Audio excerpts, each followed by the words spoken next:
Hello everyone, welcome back to my mini blog. আজকে আমি এক জায়গায় যাব, তার জন্য আমি শাড়ি পরে নিলাম। কোথায় যাব তা আমি প্রথম থেকে বলছি।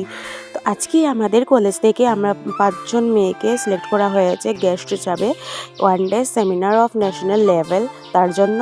আর আমি চলে গিয়েছিলাম সকাল সকাল রেডি হয়ে, আর আমার বান্ধবী চলে এসেছে। তারপরে স্যার আমাদের জন্য একটা গাড়ি পাঠিয়েছে, সেটাতে উঠে খুব গান এনজয় করে চলে যাচ্ছি গন্তব্যে। আর সেখানে যাওয়ার পর দেখি খুব সুন্দরভাবে ডেকোরেট করা হয়েছে আমাদের ওয়েলকামের জন্য, আর খুবই সুন্দর ভেন্যুটা ছিল, আর সবাই বসেছিল। আর আমি আরও একটু পোজ মেরে নিলাম। আর আমাকে কেমন লাগছে অবশ্যই কমেন্ট করে জানিও। আর এখানে এনসিসি ক্যাডেটও গিয়েছিল। আর তারপরে শুরু হলো সরস্বতী বন্দনা গাওয়া। আর এখানে আমাদের মাননীয় শিলচরের প্রধান এমএলএ এসেছিলেন, তাকে উৎসর্গ করে একটি গিফটও ওদের কলেজ থেকে দেওয়া হয়। তারপরে কি হলো নেক্সট ভিডিওতে দেখব।